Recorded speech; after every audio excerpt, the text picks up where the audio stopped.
من بعد الحلقة بتاع ابراهيم فايق امبارح مع نادر شوقي اللي بيتكلموا فيها عن المرحوم احمد رفعت وحقه واللي حصل معاه، انا بصراحة خدت قرار ان انا عمري ما ههاجم لعيب كورة ولا هضغط على لعيب كورة ولا هقعد اسف واتريق على لعيب كورة زي ما كنا بنعمل قبل كده.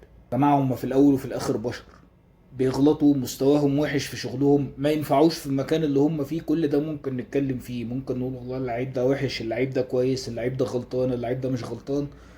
بصراحة جو السف والتريقة اللي احنا كنا بنعمله على اللعيبة ده كتير وحرام، ودينا شفنا الضغط النفسي على البني ادمين بيوصل ليه.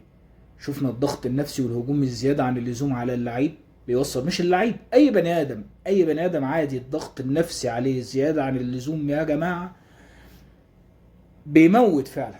احنا الفترة اللي فاتت في مصر عملنا ده مع لعيبة كتير وربنا كان بيسترها عليهم والموضوع كان بيعدي معاهم، سواء بيبقى لعيب في فرقتك او لعيب في الفريق المنافس بنقعد نضغط عليه ونتريق عليه ونهاجمه هجوم بشع ملوش يعني مبرر.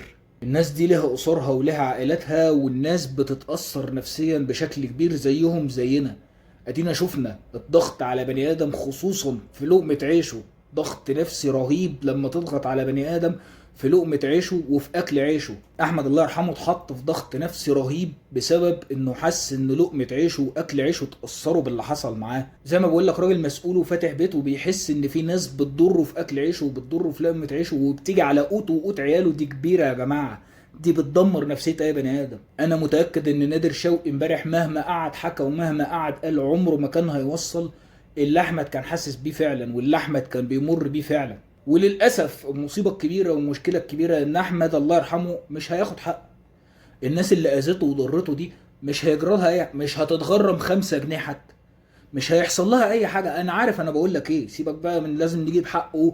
يا ريت يا ريت نقدر نسعى ان احنا نجيب حقه ونجيب حقه من اللي ظلمه ونجيب حق من اللي ضره في لقمه عيشه واللي اذاه في اكل عيشه. بس انا متاكد ان مفيش اي حاجه من الكلام ده هتحصل، واللي اذوه هيعيشوا حياتهم وهيكملوا في مناصبهم وهيأذوا ناس غيره كمان. كل الواحد يقدر يقوله في اللي حصل ده حسبي الله ونعم الوكيل، حسبي الله ونعم الوكيل. وربنا يرحمك ويغفر لك ويصبر اهلك يا احمد عارف.